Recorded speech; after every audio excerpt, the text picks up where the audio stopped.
Le modèle équivalent de la ligne de transmission. Quelques activités sur ce modèle. Alors, pour résumer, une ligne de transmission, donc un câble, vous avez ici un câble coaxial, mais le même modèle s'applique au câble Ethernet, au câble torsadé, cuivré. Donc, un tel câble peut être considéré comme étant formé de petits bouts, et chaque petit bout comme étant un circuit électrique qui contient des résistances, des impédances, des capacités. Et donc, toute ligne de transmission peut être considérée comme ça, comme une série de circuits électriques en cascade, de type RLC en cascade. Si la ligne est idéale, c'est-à-dire qu'elle n'a pas de perte, tous les éléments résistifs sont nuls. Tout ce qui est résistance peut être négligé, donc enlevé de ce modèle, et on obtient comme modèle simplifié d'une ligne de transmission de tout câble un enchaînement des circuits bobine condensateur, une infinité. Cela dépend de la longueur du câble.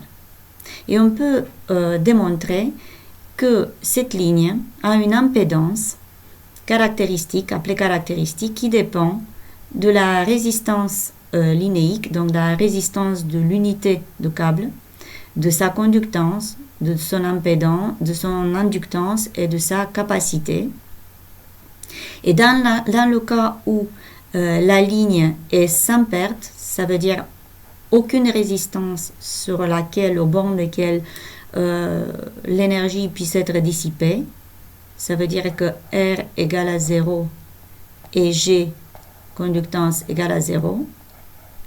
Donc, dans ce cas-là, l'impédance caractéristique de la ligne s'exprime tout simplement en fonction de l'inductance et de la capacité linéique, donc de l'unité de longueur de la ligne.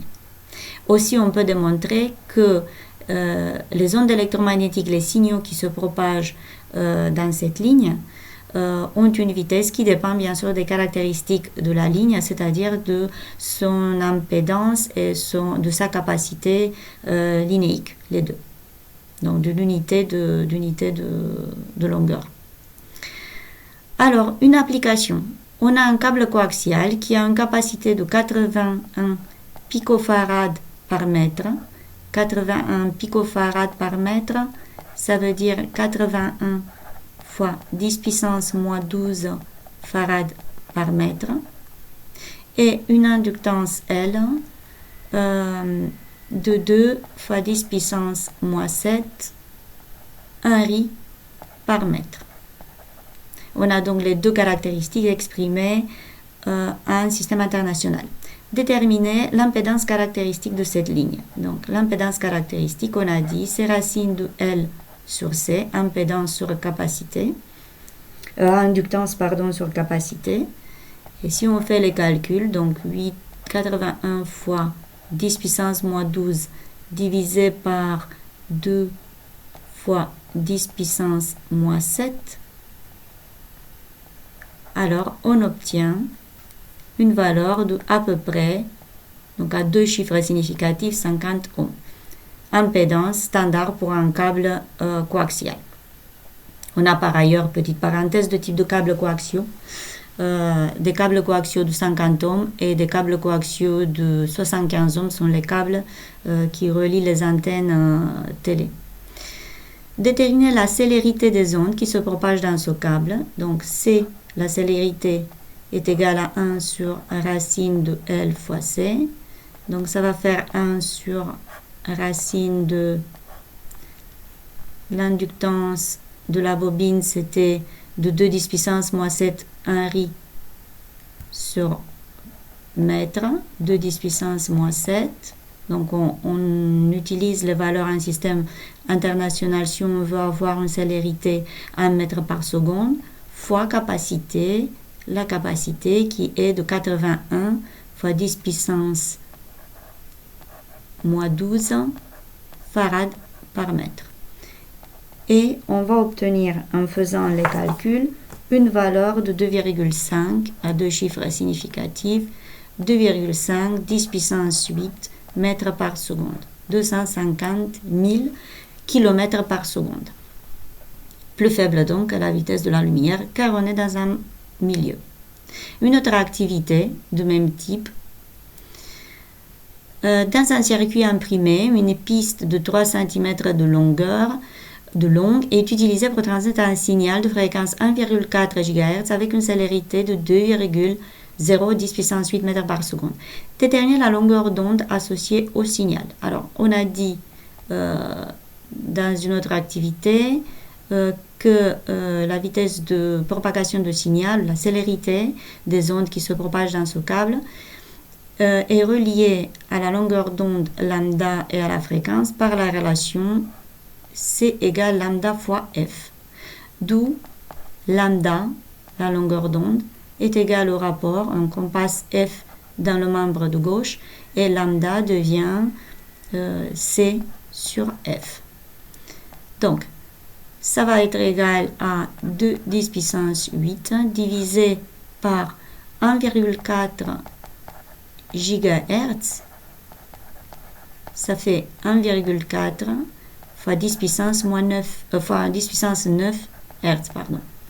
Donc 1,4 fois 10 puissance 9 et ça donne une longueur d'onde égale à 14 cm, donc 0,14 mètres. Donc on va enlever ici la transformation, voilà, 0,14 mètres, donc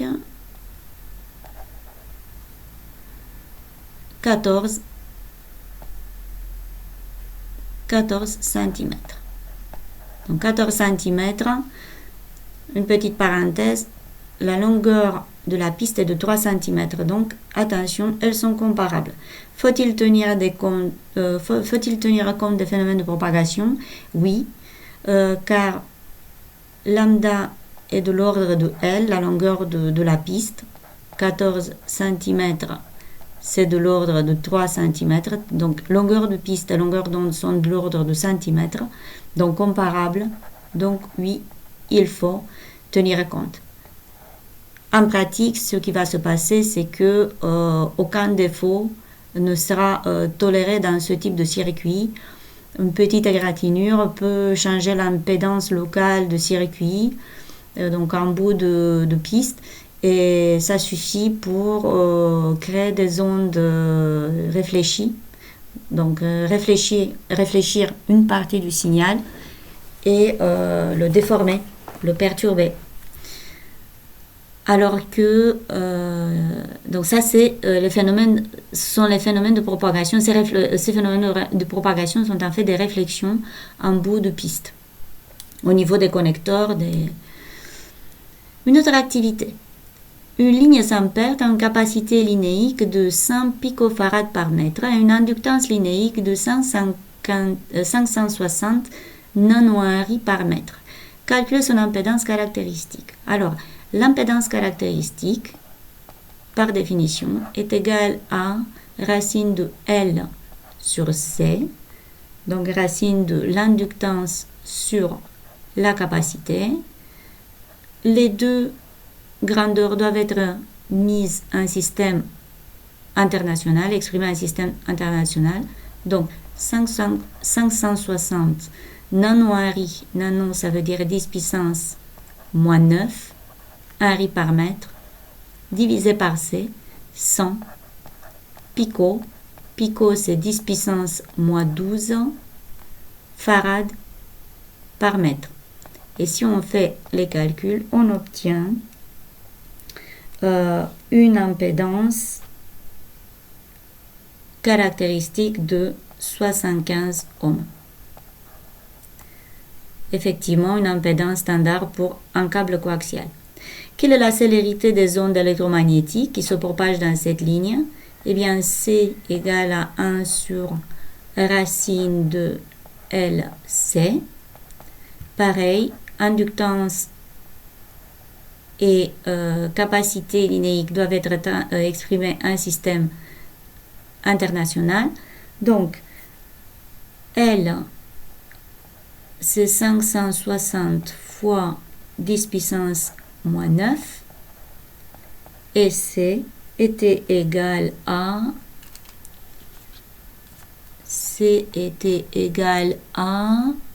100 picofarad. Donc, 100 pico, 100 fois 10 puissance moins 12 farad par mètre. Et si on fait les calculs, on obtient une vitesse de 1,34 fois 10 puissance 8 mètres par seconde. 134 000 km par seconde.